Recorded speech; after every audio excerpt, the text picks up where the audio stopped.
Ngasi February ki tang 15 ing so lising ni kungo humdo yai faraba yumsa kasi namit asida Sangai Express amadi sa Leipak pause ani da fong ni pamaroi ba pausing patok na tahanjari bansel hang na ba cabinet na warip lawkre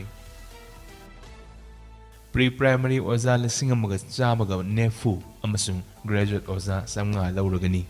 kanglon ngakta na sen deposit daw husing sab khaina ba sel semba cabinet na yakre ising sizinaba yare haina claim taruraba nambol turelgi ising musuk muna sele Dr. Singi thabak lepagi khongjangna miyamda akaiba pire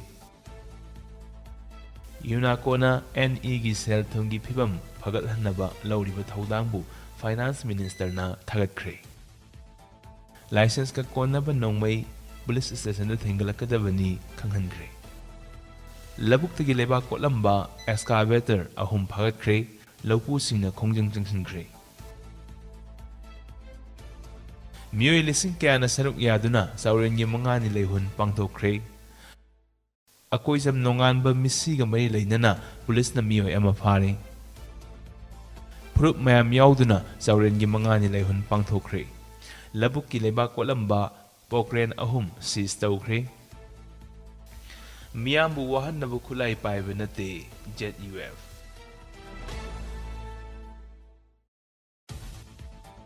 Bao sandok na pizzery. Manipur Lenga ki Directorate of Educational Finance hena mapangal kakana na ba loinana lanay financial institutions sing hangduktuna sel thamkraba matungda pitok tabagi wakat sing lakliba si yengsin na ba loinana kanglon ngaktana sel deposit tawba sing sabkhay na ba Banning of Unregulated Deposit Scheme gamari lainana sel semba loinana primary oza lising amaga chamaga nefu amasung graduate oza samnga launabasu ngasi pangthokkiba cabinet ki mifamda warep lawkre si minister nongthomam birena chair lawduna CM secretariat ki cabinet hall da ngasi ayuk pung 10 dagi nungthel pung 2 fawba pangthokkiba cabinet ki mifamni matangda IPR Minister Dr. Sapam Ranjanna Paumi Singda Hai ngasigi mifam adu budget session mamangda pangthokpa mifam oibana session asida puthokadaba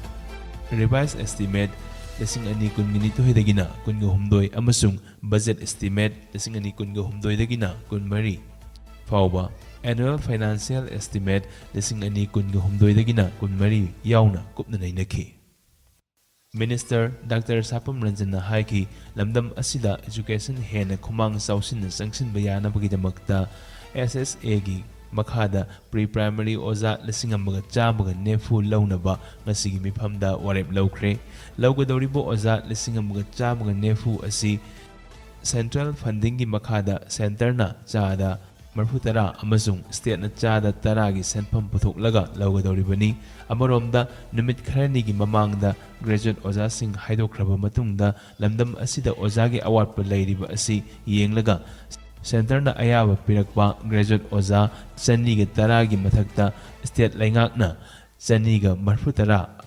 amaga hapsalaga punna graduate oza samnga launabasu cabinet na phongdokre Ising sizinaba yare claim tawraga nambol turelgi ising musuk muna sele Ising sizinaba yare haina Central Pollution Control Board na khanghan khraba nambol turelgi ising haujikti musuk muna sele manam namthibana manak changba ngamdre India gi khwaidagi motba turel singi manung sanduna Central Pollution Control Board ki priority 2 gi manung salamba adu laingak na mityeng sangduna Sembagi thabak sathaba amadi scientific treatment kaya marum tawbadagi priority 4 da hanthaраktuna turelgi ising asigi ising sizinaba yabagi thakta leire haina haukiba kumja lasing ani kungani thoigi November thada lenga kamari leinaba loisangna claim tawkibani haukiba sahi mari romgi mamangda Manipur lenga ki Directorate of Environment Nambul Rejuvenation Program haiba akhanaba project ama haudoktuna turel asibu sit sengmagi thabak chathaduna lakrabani turel asi luna na thamnabagi pandamda turel asida taba nala sing thaidok-laga maibam leikaida treatment taunaba hotnaribani Central Pollution Control Board State Pollution Control Board khusumnaduna matam matamgi oiba Leipak asigi state singda leiriba turelsing asigi luba nanba amadi biochemical oxygen demand singba asi onduna lakni hairiba survey asina sahi amarom supna lisang sitna satharaga madudagi fanglakpa sel adu sahi khudingi fongbani masida nambal turelgi oinadi haukiba kumja lising aniga tara dagi hauraga kumja lising aniga ta threat fawba asi priority 2 da leiduna Leipak asigi khwaidagi motpa turel singi manungda ama oiri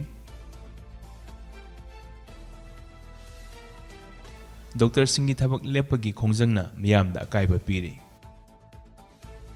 tongan ba demand sing taladuna All Manipur Health Service Doctor Association na ngasidagi matam kaktana thabak lepagi khongjang changsinba haukibadagi Manipur gi mafam kyada leiriba district hospital sub district hospital amadi health center sing thonglon ba haunakre pausi asigi Paumina Imphal gi akoibada leiriba hospital singda koina satuni yengsilubada Imphal gi akoibada leiriba ana layang sangsing kharadi thong lolamba thengnaki adumakpu Directorate of Health Services Head Office Solonki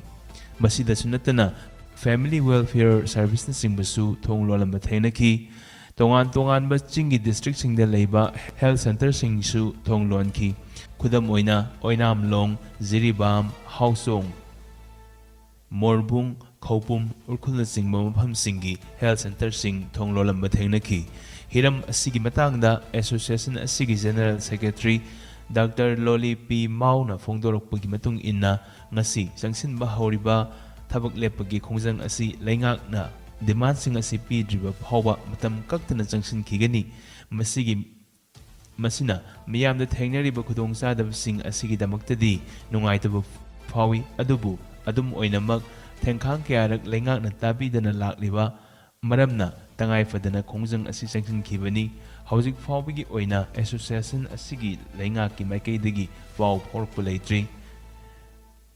nakal amromda ngasidagi hauduna sangsiliba khongjang asi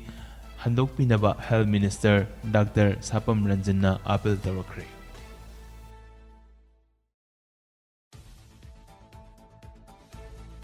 License ka konaba nongmai police station singda thingalaknaba khanghankre haukiba tha kharagi manungda Manipurda license ki nongmai sing sijanaduna pamdaba thodok sing thokiba yenglaga license ki nongmai sing asibu review tawnabagi damakta license amasung nongmai duga konana license kamari leinaba police station da thingalaknaba khanghankre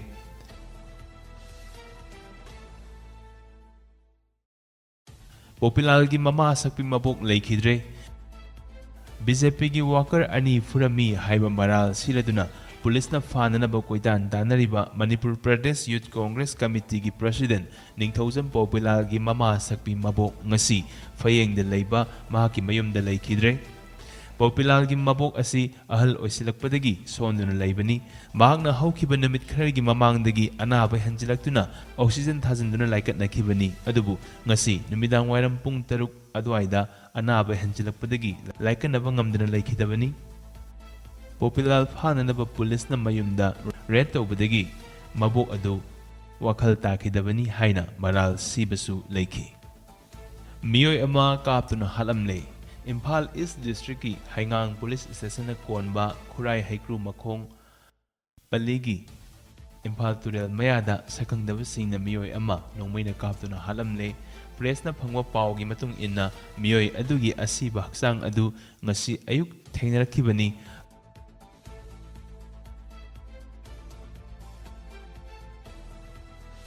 akoijam nongan ba misiga mari leinana police na miyoi ama fare Kangpokpi District ki manung chanba Sangaubung village ta tha asigi tarani thoigi nungthil pung 3:30 taba matamda asiba haksang oina fangkiba eke nonganba Elias aging misiga mari leinana singnaba miyoi ama police na phagat pangamkhre mihat asida mapung oina senabani haiba miyoi kharagi khongol police na liri police na faraba miyoi adugi maming Moses Kawi mahak Kangpokpi District ki manung chanba mayang khangdagini mahak Senapati Chief Judicial Magistrate ki mamangda ngasi puthoklaba tungda ꯅꯨꯃꯤꯠ 10ꯅꯤꯒꯤ police ꯀꯁꯇꯗꯤ ꯔꯤꯃꯥꯟ ꯂꯧꯔꯦ ꯍꯥꯏꯔꯤ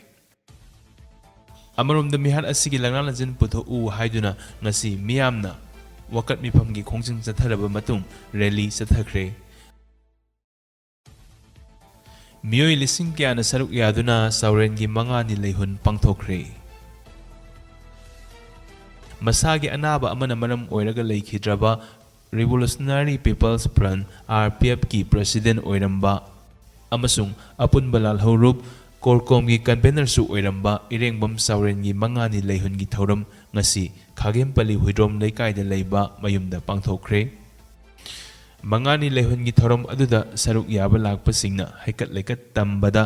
ꯈꯨꯗꯣꯡꯆꯥꯅꯕꯒꯤꯗꯃꯛꯇ ꯂꯩꯈꯤꯗ꯭ꯔꯕ ꯏꯔꯦꯡꯕꯝ ꯆꯥꯎꯔꯦꯟꯒꯤ ꯁꯛꯇꯝ 3 ꯇꯣꯈꯥꯏ ꯇꯣꯈꯥꯏꯅ ꯊꯦꯠꯇꯨꯅ ꯊꯝꯈꯤ ꯁꯛꯇꯝ 3 ꯑꯗꯨꯒꯤ ꯃꯊꯛꯇ ꯆꯠꯂꯦꯗꯣ ꯑꯩꯗꯤ ꯅꯈꯣꯏꯒꯤ ꯍꯌꯦꯡꯒꯤꯗꯃꯛ ꯍꯥꯏꯕ ꯑꯉꯧꯕ ꯕꯦꯅꯔꯗ ꯑꯉꯥꯡꯕ ꯃꯆꯨꯅ ꯏꯔꯒ ꯊꯦꯠꯈꯤ ꯃꯐꯝꯗꯨꯗ ꯃꯤꯑꯣꯏ ꯂꯤꯁꯤꯡ ꯀꯌꯥꯅ ꯁꯔꯨꯛ ꯌꯥꯗꯨꯅ ꯂꯩ ꯀꯠꯅꯈꯤ ꯊꯥꯡ ꯇꯥꯒꯤ ꯁꯥꯟꯅꯔꯣꯏ ꯀꯌꯥꯃꯔꯨꯝꯁꯨ ꯁꯥꯐꯤ ꯂꯥꯟꯐꯤ ꯁꯦꯠꯇꯨꯅ ꯁꯦꯂꯨꯠ ꯄꯤꯈꯤ ꯊꯧꯔꯝ ꯑꯁꯤꯒꯤ ꯁꯔꯨꯛ ꯑꯃ ꯑꯣꯏꯅ ꯃꯥꯏꯀꯩ ꯀꯌꯥꯗꯒꯤ ꯂꯥꯛꯄ ꯃꯤꯁꯤꯡ ꯌꯥꯝꯂꯕ ꯃꯤꯌꯥꯝꯅ ꯇꯣꯉꯥꯟ ꯇꯣꯉꯥꯟꯕ ꯃꯈꯜꯒꯤ ꯂꯩꯒꯤ ꯗꯣꯂꯥꯏꯁꯤꯡ ꯁꯦꯝꯗꯨꯅ ꯂꯩꯈꯤꯗ꯭ꯔꯕꯒꯤ ꯁꯛꯇꯝ ꯍꯥꯞꯂꯒ ꯊꯧꯔꯝ ꯄꯥꯡꯊꯣꯛꯐꯝ ꯇꯥꯅ ꯂꯥꯛꯈꯤ ꯑꯀꯣꯏꯖꯝ ꯅꯣꯡꯉꯥꯟꯕ ꯃꯤꯁꯤꯒ ꯃꯔꯤ ꯂꯩꯅꯅ ꯄꯨꯂꯤꯁꯅ ꯑꯃ ꯐꯥꯔꯤ ꯂꯧꯕꯨꯛꯀꯤ ꯂꯩꯕꯥꯛ ꯀꯣꯠꯂꯝꯕ ꯄꯣꯀ꯭ꯔꯦꯟ 3 ꯁꯤꯖ ꯇꯧꯈ꯭ꯔꯦ ꯊꯧꯕꯥꯜ ꯗꯤꯁꯇ꯭ꯔꯤꯛꯀꯤ ꯂꯥꯡꯉꯊꯦꯜ ꯑꯃꯗꯤ ꯐꯨꯟꯗ꯭ꯔꯩ ꯑꯅꯤꯒꯤ ꯇꯥꯏꯅꯕꯗ ꯂꯩꯕ ꯂꯧꯕꯨꯛꯇ ꯂꯩꯉꯥꯛꯀꯤ ꯑꯊꯤꯡꯕ ꯂꯩꯅ ꯂꯩꯅ ꯅꯤꯌꯝ ꯀꯥꯏꯅ ꯂꯩꯕꯥꯛ ꯄꯦꯛꯂꯝꯕ ꯄꯣꯀ꯭ꯔꯦꯟ 3 ꯉꯁꯤ SDO ꯊꯧꯕꯥꯜꯅ ꯁꯤꯖ ꯇꯧꯈ꯭ꯔꯦ ꯗꯤꯁꯇ꯭ꯔꯤꯛ ꯑꯦꯒ꯭ꯔꯤꯀꯜꯆꯔ ꯑꯣꯐꯤꯁꯀꯤ ꯔꯤꯄꯣꯔꯇꯤꯡ ꯑꯣꯐꯤꯁꯥꯔꯁꯤꯡꯅ ꯄꯤꯕ ꯔꯤꯄꯣꯔꯠ ꯑꯃꯒꯤ ꯃꯇꯨꯡ ꯏꯟꯅ SDO ꯊꯧꯕꯥꯜ M ꯔꯟꯖꯤꯠꯅ ꯂꯨꯆꯤꯡꯗꯨꯅ ꯉꯁꯤ ꯃꯐꯝ ꯑꯗꯨꯗ ꯆꯠꯇꯨꯅ ꯌꯦꯡꯁꯤꯟꯈ꯭ꯔꯦ ꯌꯦꯡꯁꯤꯟ ꯈꯣꯡꯖꯠ ꯑꯗꯨꯗ ꯗꯤꯁꯇ꯭ꯔꯤꯛ ꯑꯦꯒ꯭ꯔꯤꯀꯜꯆꯔ ꯑꯣꯐꯤꯁ ꯊꯧꯕꯥꯜꯒꯤ ꯑꯣꯐꯤꯁꯤꯌꯦꯜꯁꯤꯡ SDC ꯈꯣꯡꯖꯣꯝꯒꯤ ꯑꯣꯐꯤꯁꯤꯌꯦꯜ ꯑꯃꯗꯤ ꯈꯣꯡꯖꯣꯝ PSꯀꯤ OCꯅ ꯂꯨꯆꯤꯡꯕ ꯇꯤꯝꯁꯨ ꯁꯔꯨꯛ ꯌꯥꯈꯤ ꯈꯣꯡꯆꯠ ꯑꯗꯨꯗ ꯁꯔꯨꯛ ꯌꯥꯈꯤꯕ SDO ꯊꯧꯕꯥꯜ M ꯔꯟꯖꯤꯠꯅ ꯄꯥꯎꯃꯤꯁꯤꯡꯗ ꯐꯣꯡꯗꯣꯔꯛꯄꯗ ꯗ ꯃꯅꯤꯄꯨꯔ ꯀꯟꯖꯔꯚꯦꯁꯟ ꯑꯣꯐ ꯄꯦꯗꯤ ꯂꯦꯟ ꯑꯦꯟ ꯋꯦꯠꯂꯦꯟ ꯑꯦꯛ 2014ꯒꯤ ꯃꯥꯌꯣꯛꯇ ꯂꯧꯕꯨꯛꯇꯒꯤ ꯂꯩꯕꯥꯛ ꯄꯦꯛꯂꯒ ꯄꯩꯁꯤꯜꯂꯝꯕ ꯄꯣꯀ꯭ꯔꯦꯟ 3 ꯐꯥꯔꯒ ꯁꯤꯖ ꯇꯧꯁꯤꯟꯈ꯭ꯔꯦ ꯃꯈꯥ ꯇꯥꯅ ꯑꯥꯏꯟꯒꯤ ꯑꯣꯏꯕ ꯑꯦꯛꯁꯟꯁꯨ ꯂꯧꯈꯠꯂꯒꯅꯤ ꯍꯥꯏꯔꯤ ꯑꯃꯔꯣꯝꯗ ꯂꯧꯕꯨꯛꯇꯒꯤ ꯂꯩꯕꯥꯛ ꯀꯣꯠꯊꯣꯛꯄ ꯑꯁꯤ ꯊꯤꯡꯕꯤꯒꯅꯨ ꯑꯩꯈꯣꯏꯒꯤ ꯂꯧꯐꯝ ꯁꯦꯝꯖꯕꯅꯤ ꯑꯃꯗꯤ ꯅꯣꯡꯃꯒꯤ ꯁꯨꯔꯒ ꯆꯥꯖꯕꯁꯤꯡꯒꯤ ꯊꯕꯛ ꯂꯦꯞꯍꯟꯕꯤꯒꯅꯨ ꯍꯥꯏꯅ ꯂꯧ ꯃꯄꯨ ꯑꯃꯗꯤ ꯆꯦꯛꯀꯣꯟꯗ ꯊꯕꯛ ꯁꯨꯔꯤꯕ ꯁꯤꯟꯃꯤꯁꯤꯡꯅꯁꯨ ꯐꯣꯡꯗꯣꯔꯛꯈꯤ